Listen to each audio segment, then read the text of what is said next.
आपका जो क्राइटेरिया है मिलिट्री में एज अ कैप्टन आने का, उसके लिए सबसे पहले आपकी MA MSc तालीम होनी चाहिए जी। ये मैं आपको एजुकेशन कोर के मुतल्लिक बता रहा हूँ जी। एजुकेशन कोर में आप डायरेक्ट कैप्टन कैसे बन सकते हो, तो आपकी MA MSc तालीम होनी चाहिए। तमाम के तमाम ऑलमोस्ट सब्जेक्ट इसमें शामिल हैं जिसमें आप MA कर सकते हो। पॉलिटिकल साइंस है, उर्दू है, हिस्ट्री है, इस्लामिक स्टडी है, अरबी है।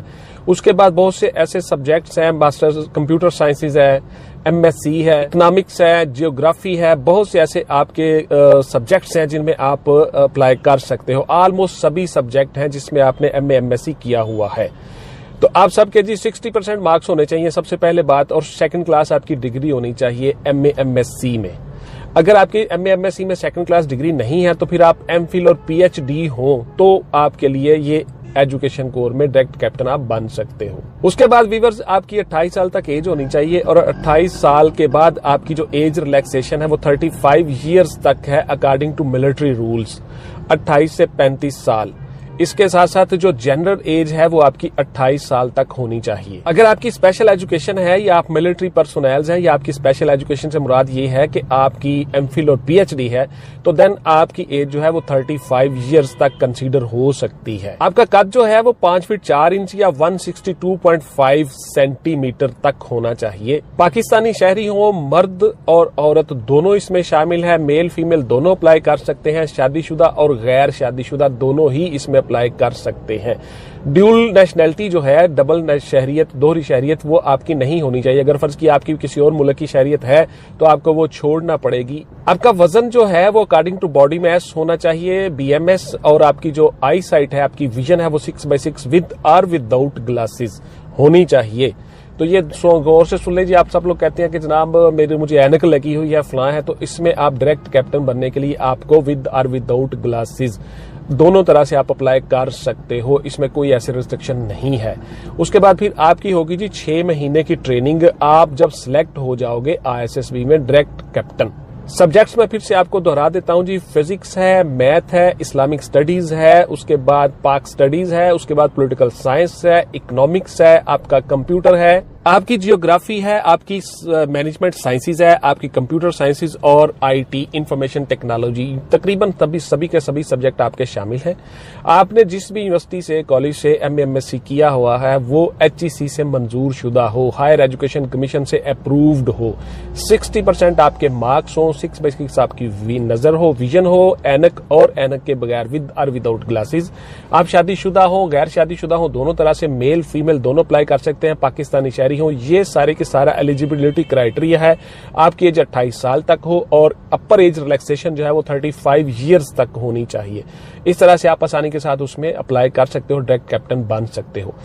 उसके बाद जी आपको किन किन मराहिल से गुजरना पड़ेगा, इसके लिए मेरी अलग से वीडियो आ रही है, वो आप देख लीजिएगा कि आपको कैप्टन बनने के लिए किन किन मराहिल से गुजरना पड़ता है। इस वीडियो में मैं शॉर्टली आपको बता देता हूं कि आपको किन किन मराहिल से गुजरना पड़ेगा। तो उसके लिए जी आपका सबसे पहले आपके फॉर्म सबमिट होंगे, आपके फॉर्म स्क्रूटनी होगी, डॉक्यूमेंट स्क्रूटनी होगी, और उसके बाद फिर आपकी स्क्रूटनी के बाद आपका इनिशियल टेस्ट होंगे। इनिशियल टेस्टों में से आप आसानी के साथ गुजर जाओगे, उनको पास कर लोगे। फिर आपके होंगे जी फिजिकल मेजरमेंट और फिजिकल टेस्ट।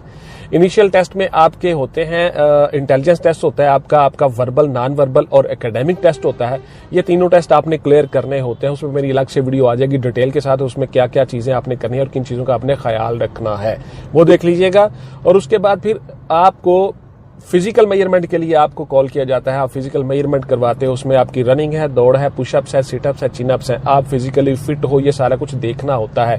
उसमें आप आसानी के साथ ये चीजें कर जाते हो, कोई ऐसी बात नहीं है, मामूली चीजें होती हैं। वो आपको सिर्फ देखना ये होता है कि आप फिजिकली फिट हैं, आपको कोई मसला तो नहीं, कोई प्रॉब्लम तो नहीं। उसके बाद फिर आपको फाइनल साइकोलॉजिकल असेसमेंट टेस्ट होता है आपका एक शॉर्ट सा, उसमें आपको देखा जाता है कि इसका पॉजिटिव रुझान है, नेगेटिव है, क्या है। उसके बाद फिर आपका साइकोलॉजिकल शॉर्ट सा इंटरव्यू होता है, 5 मिनट के लिए आपसे पूछा जाते हैं कुछ सवाल, वही ऑलमोस्ट सवाल होते हैं जो आपको रिटर्न में दिए जाते हैं। उसके बाद फिर आपका होता है एक शॉर्ट सा मेडिकल, इब्तदाई मेडिकल उसको कहते हैं। उसमें आपकी आई साइट, आपकी हाइट, आपकी चेस्ट, आपकी पाइल्स, आपकी डायबिटीज, बवासीर वगैरह ये सारी चीजें देख ली जाती हैं। उसके बाद फिर आपका फाइनल इंटरव्यू होता है, और आप अगर उसमें सारे मराहिल में सेलेक्ट हो गए तो आपको ISSB लेटर दे दिया जाता है।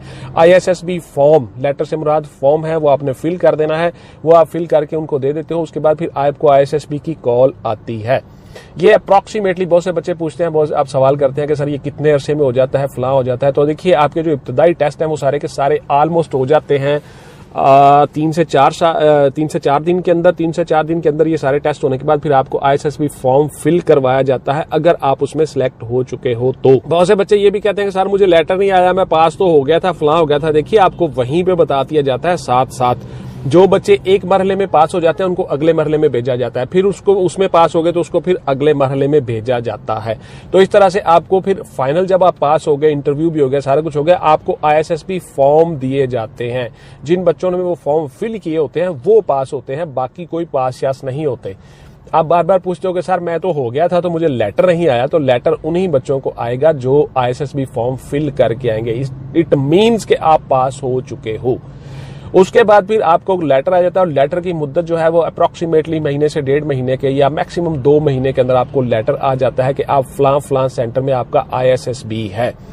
ISSB सेंटर पूरे पाकिस्तान में 4 जगहों पे है जी। पाकिस्तान में कराची, मलीर है, कोयटा है, उसके बाद फिर गुजरांवाला और कोहाट। गुजरांवाला, कोहाट, कराची और कोयटा, ये 4 जगहों पे आपके ISSB के टेस्ट होते हैं। उसके बाद फिर ISSB में 5 दिन आपके टेस्ट होते रहते हैं। उसमें मेरी अलग से वीडियोस पड़ी हुई हैं, चैनल पे गौर से देख लीजिएगा, और मजीद भी मैं वीडियो आपके लिए बना दूंगा, वो भी देख लीजिएगा।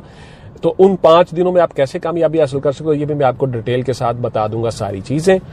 इस तरह जब आप ISSB भी क्लियर कर लेते हो उसके बाद फिर आपकी 6 महीने की ट्रेनिंग होती है। उस ट्रेनिंग के लिए आपको ISSB में PMA में, पाकिस्तान मिलिट्री एकेडमी में 6 महीने की ट्रेनिंग करवाई जाती है। सक्सेसफुली कंप्लीशन ऑफ ट्रेनिंग के बाद आपको तमाम मराहल से गुजरना पड़ता है। उस ट्रेनिंग में फिजिकल भी होती है, आपकी फायरिंग भी होती है, सारा कुछ होता है, लॉ भी पढ़ाया जाता है, हर चीज आपको सिखाई जाती है, मिलिट्री रूल्स सिखाए जाते हैं। उस कंप्लीशन के बाद जब आप वापस यूनिट्स में आते हो, जिस भी यूनिट्स में आपकी डिप्लॉयमेंट होती है, तो वहां से आपका अरसा काउंट होता है। बहुत से बच्चे फिर आप में से सवाल करते हैं कि सर CGPA बता दीजिए, CGPA कितना होना चाहिए। तो आपका CGPA जी 3 होना चाहिए, 2.5 नहीं चलेगा, 3 CGPA होना चाहिए। वो इक्वल होता है 60% के या 2nd क्लास डिग्री के। ये आपका सवाल। उसके बाद मैं आ रहा था, आपको बता रहा था कि जी आपकी जब ट्रेनिंग कंप्लीट हो जाती है अब 6 महीने की, उसके बाद फिर आपकी यूनिट्स में डिप्लॉयमेंट, वहां से आपका अरसा काउंट होता है और आपका 7 ईयर्स का अरसा होता है जी। 7 साल का बॉन्ड आपसे फिल करवाया जाता है कि आप मिलिट्री में कम से कम 7 साल जो है वो आप मिलिट्री में सर्व करोगे, उसके बाद फिर आप किसी और डिपार्टमेंट में जाओगे। तो इस तरह से 7 साल का जो बॉन्ड है आपका उस कंप्लीशन के अरसे के बाद से काउंट होता है, जो ISSB करने के बाद आप PMA में गुजारते हो 6 महीने।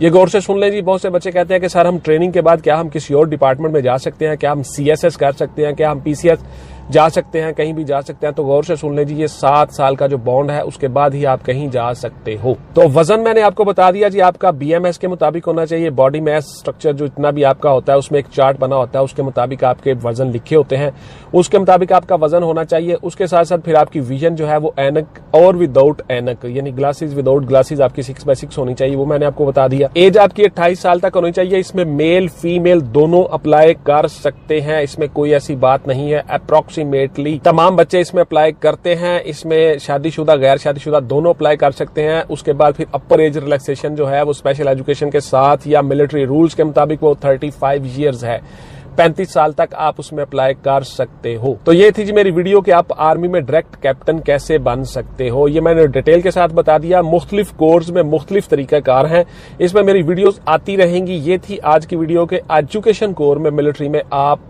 कैसे डायरेक्ट कैप्टन बन सकते हो।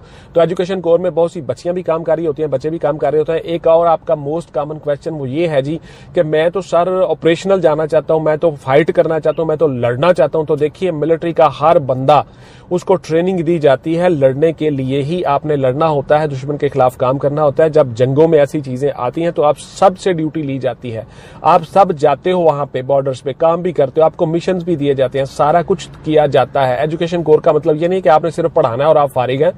आप टीचर के तौर पर नहीं, आप मिलिट्री के पर्सोनल्स हैं, आपको ट्रेनिंग करवाई जाती है। और उसके साथ साथ जब आप प्रमोट होते हो, जब आप मेजर बनते हो, लेफ्टिनेंट कर्नल बनते हो, आपको तमाम को फिर से कोर्सेज पे भिजवाया जाता है। आपकी ट्रेनिंग साथ साथ चलती रहती हैं और ये सारी की सारी ट्रेनिंग आप करने के बाद ही आप फिट रहते हो, फिजिकली भी सारा कुछ आपने ये सारी चीजें करनी होती हैं। आप एजुकेशन कोर में जरूर होते हो, लेकिन आप मिलिट्री के पर्सोनल्स हो और आप ऑपरेशनल में होते हो और आप ऑलरेडी हर काम किया हुआ होता है।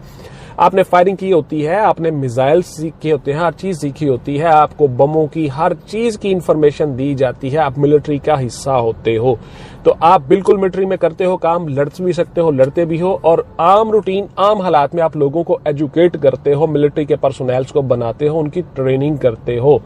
इसलिए आप एजुकेशन कोर में डायरेक्ट कैप्टन आते हो। बहुत से बच्चे कहते हैं कि मैं तो सारा ऑपरेशनल में जाना चाहता था, तो ये गौर से सुन लें जी, आप सब ऑपरेशनल में ही होते हो और मिलिट्री के रूल्स के मुताबिक ही काम करते हो। तो ये थी जी मेरी आज की वीडियो के मिलिट्री में डायरेक्ट कैप्टन कैसे बनते हैं। इंशाल्लाह ताला मिलते हैं आपको किसी अगली वीडियो में नए टॉपिक और नए मौजू के साथ। तब तक अपना ढेर सारा ख्याल रखिएगा और इसी तरह से मेरे चैनल से इन्फॉर्मेशन लेके अपने लिए सर्विस और करियर का आगाज करते रहिएगा।